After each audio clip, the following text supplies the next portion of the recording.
नमस्कार, मैं आनंद कुमार झा। आप लोगों से रिक्वेस्ट है कि प्लीज इस वीडियो को पूरा देखिए, इस वीडियो को लाइक करिए, चैनल को सब्सक्राइब करिए और अगर वीडियो अच्छा लगता है तो शेयर भी कर दीजिए। सबसे पहले बात करेंगे, केजरीवाल पूरी तरीके से फंस चुके। सीएजी की दूसरी रिपोर्ट आ गई है। सीएजी आज दिल्ली विधानसभा में रेखा गुप्ता, दिल्ली की सीएम ने हेल्थ पे सीएजी की रिपोर्ट पेश करी और इस रिपोर्ट के बाद पूरी तरह से एक्सपोज हो गए हैं केजरीवाल। पूरी डिटेल तो बताऊंगा ही इस वीडियो में कि कैसे वो एक्सपोज हुए हैं और क्या क्या खामियां मिली हैं सीएजी को। लेकिन आप देखिए कितना फ्रॉड आदमी था ये केजरीवाल और केजरीवाल की टीम। कहते थे हमारा हेल्थ मॉडल, मोहल्ला क्लिनिक करते रहे ये केजरीवाल 5 से 10 साल तक कि मोहल्ला क्लिनिक। अरे थर्मामीटर तक नहीं है उस मोहल्ला क्लिनिक में। आप समझिए, एक मोहल्ला क्लिनिक में और दवाइयां ऐसी जो ऑलरेडी जो एक्सपायर हो चुकी हैं दवाइयां, वो एक्सपायर दवाई लोगों को दे दे के जो है और बीमार कर दिया गया। ये हेल्थ मॉडल था। देखिए, जो सबसे बड़ी बात है कि केजरीवाल जो 10 साल तक जनता को ठगते रहे ना, और हेल्थ सेक्टर में जो सबसे बड़ी ठगते रहे, जिसकी सीएजी में पूरी तरीके से बखान किया गया है, उसमें सबसे बड़ी बात देखो ये है कि जनता इस बात को नहीं जानती, दिल्ली की जनता इस बात को नहीं जानती कि दिल्ली की सरकार में कौन से हॉस्पिटल आते हैं और केंद्र सरकार के अंडर में कौन से हॉस्पिटल आते हैं।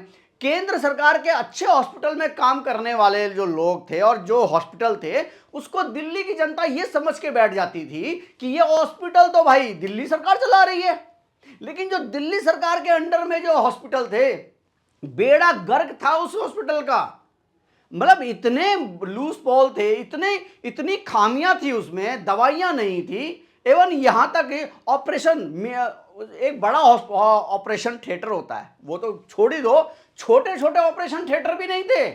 और ये हेल्थ सिस्टम इतना झूठ बोलते थे ये केजरीवाल और आम आदमी पार्टी वाले।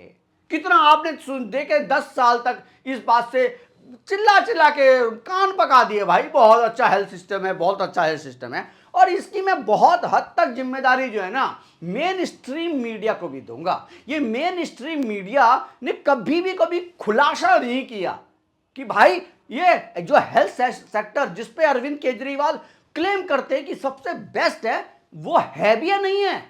क्यों नहीं है? अपने कैमरे दौड़ाए गए और उन कैमरे को, रिपोर्टर को बोला गया जाओ असलियत लेके आओ। और ये छोटे छोटे यूट्यूबर्स जो अच्छा काम करते थे, केजरीवाल को एक्सपोज करते थे, उनको पंजाब की पुलिस के थ्रू जो है ना अंदर करवा देते थे। जेल के अंदर करवाया है और केजरीवाल साहब ने और आम आदमी पार्टी ने। और ये आज आतिशी और ये आम आदमी पार्टी के जो विधायक जिनको बाहर निकाला गया है दिल्ली विधानसभा से, आज लोकतंत्र की दुहाई दे रहे हैं, कह रहे कि अत्याचार हो रहा है उन पे। अरे आप लोगों ने कितने अत्याचार करे हैं लोगों के ऊपर? आप इस बात को, अगर आप लोगों को तो बोलने का भी हक नहीं है, अत्याचार वर्ड ही आपके लिए नहीं सूट करता भाई। ये आम आदमी पार्टी के लिए अत्याचार जो वर्ड है ना, ये इनके लिए बना ही नहीं है। इन्होंने छोटे पत्रकारों को, छोटे छोटे यूट्यूबर्स को जेल के अंदर डाल दिया पंजाब पुलिस को भेज के। और ये केजरीवाल से आपने कई बार सुना होगा कि दिल्ली की पुलिस मेरे को दे दो जी, दिल्ली की पुलिस मेरे को दे दो जी। ये दिल्ली की पुलिस सिर्फ इसीलिए लेना चाहते थे ये केजरीवाल कि बस अपना जो है एक राज्य जो है दिल्ली में बना रहे और लोगों को जिसको मन कहे उसको जेल के अंदर डाल दें हम। आप कितनी, आज रेखा गुप्ता ने जिस तरह से खुलासा करा है सीएजी की रिपोर्ट में और पढ़ के सुनाया है, भाई माथा तो देखो हम लोगों का, तो जो हम लोग जो केजरीवाल को समझ चुके हैं वो इस बात को तो जानते हैं कि केजरीवाल टोटली फ्रॉड आदमी था। उसका कोई काम से कोई मतलब नहीं था, काम मतलब केजरीवाल नहीं। लेकिन जो जनता थी, जो भोली वाली जनता थी, उनको केजरीवाल की टीम ने इतना मतलब परेशान कर दिया और इतना ठगा उनको कि वो भी अब इस बात को मानने को मजबूर हो गए हैं कि वाकई यार ये 10 साल तक कोई आदमी हमें कैसे इतना ज्यादा ठग सकता है। हेल्थ सिस्टम बहुत अच्छा है जी। अभी तो दूसरी सीएजी की रिपोर्ट आई है, ऐसी 14 सीएजी की रिपोर्ट है भाई, 14 सीएजी की रिपोर्ट है।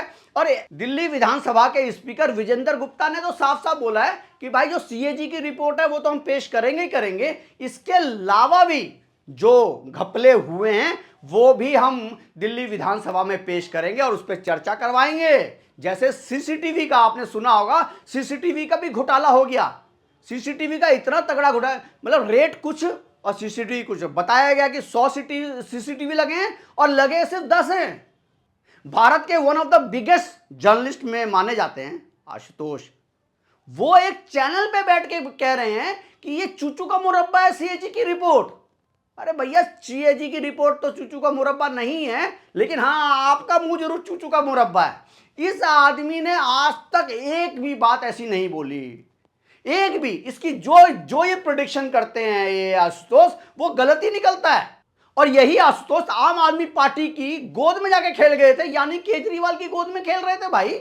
ये चले गए थे अपना आम आदमी पार्टी ज्वाइन कर ली, लेकिन जब इनको वोट नहीं मिला, दिल्ली विधानसभा 2019 में ये हार गए दिल्ली से, तो भाई ये फिर से जो है मेन स्ट्रीम मीडिया में आ गए। इनको पता चल गया, रोटी दाल का भाव पता चल गया। लेकिन ये अभी भी ये आम आदमी पार्टी के लिए बैटिंग करते हैं, और जो ये बोलते हैं कि यहां से बीजेपी नहीं जीतेगी, डेफिनेटली वहां से तो जीतती है। तो किस तरह का यार ये पत्रकार है, जमीनी इनको हकीकत नहीं पता, लेकिन इनको पता नहीं टीवी पे बुलाते क्यों हैं। कोई अगर ऐसा इंटेलेक्चुअल बंदा हो, कोई इंटेलेक्चुअल जर्नलिस्ट हो जो अपनी बातें कहे और वो बातें आगे जाने में ठीक भी लगे, तो आप उसको बुलाओ भी, तब तो उसको बात भी करो। लेकिन ऐसे लोगों को आप बुलाते हो जिसकी सारी बातें गलत निकलती हैं। ये आशुतोष ने हरियाणा इलेक्शन में बोला बीजेपी हार रही है, वहां आ गई। दिल्ली इलेक्शन में तो शुरू से कह रहा था कि आम आदमी पार्टी की लहर है, आम आदमी पार्टी को टक्कर नहीं दे पाएंगे बीजेपी वाले। और ये आम आदमी पार्टी तो 2-2-3-3 बार जो है दिल्ली के घूम लिया, लेकिन बीजेपी वाले कहाँ छुपे हुए हैं। और ये महाराष्ट्र में भी भाई साहब यही कह रहे थे। ये जहां पे भी इन्होंने ये बोला है कि इस पार्टी जीतेगी, उसका उल्टा ही होता है भाई साहब। तो इस तरह के जर्नलिस्ट हैं, और इनको जो है केजरीवाल ने खूब खिलाया पिलाया और खूब जो है इनको नहलाया, इनके ऊपर पूरी सेवाई करी। तो इसीलिए मैं आपको कह रहा हूं, ये सीएजी की रिपोर्ट में आप देखिए, हेल्थ सेक्टर जो सबसे इंपॉर्टेंट, केजरीवाल कहते थे कि हेल्थ सेक्टर ऐसा होना चाहिए, पहले कहते थे एजुकेशन में भी सीएजी की रिपोर्ट आने वाली है, उस पर भी हम चर्चा करेंगे। लेकिन अभी आज तो हेल्थ पे करेंगे। भाई ये क्या हेल्थ सिस्टम तुमने बनाया, वहां ऑपरेशन थिएटर नहीं थे, तुम्हारे पास इंस्ट्रूमेंट नहीं थे, तुम्हारे पास मशीनें नहीं थी, और केजरीवाल कहते थे कि हमने हेल्थ सेक्टर दे रखा है, हेल्थ सिस्टम दे रखा है दिल्ली में। इस तरह का हेल्थ सिस्टम अगर दिल्ली में था तो भाई शेम है तुम्हारे लिए। और आज दिल्ली के हेल्थ मिनिस्टर पंकज सिंह ने तो यहां तक खुलासा कर दिया है कि ये यहां पे आम आदमी पार्टी और केजरीवाल ने 700 करोड़ का घोटाला तक किया है, और इसकी भी जांच होगी। और ये पैसा कहां गया, उनको इस पैसे को निकालना पड़ेगा और इस पैसे को देना पड़ेगा। और मैं भी चाहता हूं कि आज जो रेखा गुप्ता ने विधानसभा में इतना अच्छा केजरीवाल को एक्सपोज किया, वो मैं, और ये बीजेपी की स्ट्रेटेजी भी मुझे अच्छी लग रही है। ये एक बार एक दिन इसको एक्सपोज करना चाहिए, और मैं तो कह रहा एक 2-2 दिन जो है इसको एक्सपोज करते रहो बार बार, क्योंकि इस आदमी को एक्सपोज करना बहुत जरूरी है। ये झूठे वादे करके, झूठी बातें करके, लोगों को गुमराह करके, लोगों को कहता मैं ये फ्री दे दूंगा, ये फ्री दे दूंगा, मुझे वोट दे दो। इस चक्कर में लोगों को घूस देके जो है जीतता रहा, लेकिन इसकी पूरी यूएसपी खत्म हो गई। ये आदमी पूरी तरीके से खत्म हो गया। अब ये मुझे नहीं लगता दिल्ली में वापस आ पाएगा, और गायब है।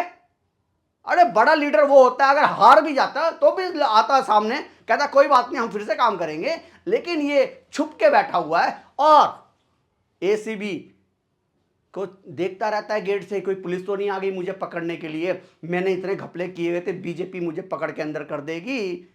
अभिषेक मनु सिंघवी से कई बार मीटिंग कर चुके हैं ये, अभी जब से ये हारे हैं, और जब से हारने के बाद अभिषेक मनु सिंघवी भी इनको पता नहीं बचा पाएंगे कि नहीं बचा पाएंगे। जब केजरीवाल दिल्ली विधानसभा में बोलते थे तो सिर्फ उन्हीं की बातें चलती थी। अब जो अभी विधानसभा में दिल्ली में जो अब कितने 10 साल के बाद दिल्ली विधानसभा प्रॉपर ढंग से चल रही है। आप इस बात को भी समझिए कि 10 साल के बाद दिल्ली विधानसभा चलती हुई दिख रही है। नहीं तो दिल्ली विधानसभा में तो सिर्फ एक ही काम होता था, वो होता था केजरीवाल का भाषण, और वो सिर्फ गाली देने के लिए कि मैं बाहर तो गाली नहीं दे सकता, कहीं ऐसा ना मुझे जेल हो जाए, तो मैं दिल्ली विधानसभा में वो अपशब्दों का यूज करूंगा और उस गलत जो है तर्क दूंगा, गलत बातें करूंगा। उसकी कोई नोटिस तो होते नहीं है विधानसभा में बोली हुई बातों का। तो ये स्ट्रेटेजी के थ्रू। तो ऐसी जब स्ट्रेटेजी आप करोगे तो आपको फेल होना ही पड़ेगा, आपको नुकसान झेलना ही पड़ेगा। आप लोगों को क्या लगता है अब जो अगला सीएजी की रिपोर्ट आएगी वो मंडे ट्यूसडे में, पहले मंडे को मुझे लगता है ये जो सीएजी की रिपोर्ट आई इस पर चर्चा होगी, और इसके बाद जो दूसरी सीएजी की रिपोर्ट है वो एजुकेशन पे आएगा। ये धीरे धीरे इसको एक्सपोज करना इस पार्टी को बहुत ज़रूरी है। और अगर ये अभी 3 दिन का निलंबन था, इन जितने भी 21 विधायक थे, अब ये अगर विधायक वापस चले जाते हैं और वहां पे फिर से अगर ये हल्ला गुल्ला करते हैं तो स्पीकर साहब का बिल्कुल सही निर्णय है, क्योंकि इसी तरीके से अरविंद केजरीवाल बीजेपी के जो ये पहली बार 3 विधायक और दूसरी बार 8 विधायक उनको बोलने तक का मौका नहीं देते थे। जैसे ही वो हाथ उठाते थे उनको कहते थे मार्शल इनको बाहर करो। तो ऐसी स्थिति जब कर दी, और उनके बहुत अच्छा चीज है, इस पार्टी को एक्सपोज करना बहुत जरूरी है। इस पार्टी के साथ एक एक चीज आप दिल्ली की जनता को बताना पड़ेगा कि इन्होंने दिल्ली की जनता को किस किस तरीके से ठगा है। आप लोगों को क्या करना है, कहना है केजरीवाल के बारे में, प्लीज कमेंट करके बताइए। और सीएजी की रिपोर्ट आपने जो अगर पढ़ी होगी और आपने जो देखी होगी उसमें आपको क्या लगता है कि ये एक्सपोज जो ये दिल्ली सरकार जो कर रही है केजरीवाल को, वो इसका कुछ इम्पैक्ट पड़ेगा? केजरीवाल की पार्टी क्या, आपको क्या लगता है कि ये इन फ्यूचर खत्म हो जाएगी और इसके जो विधायक हैं वो टूट के कांग्रेस और बीजेपी में चले जाएंगे या नहीं? अभी दिल्ली की जनता के जो है वो केजरीवाल के साथ आपको दिखती है। आप लोगों को क्या लगता है प्लीज कमेंट करके बताइए।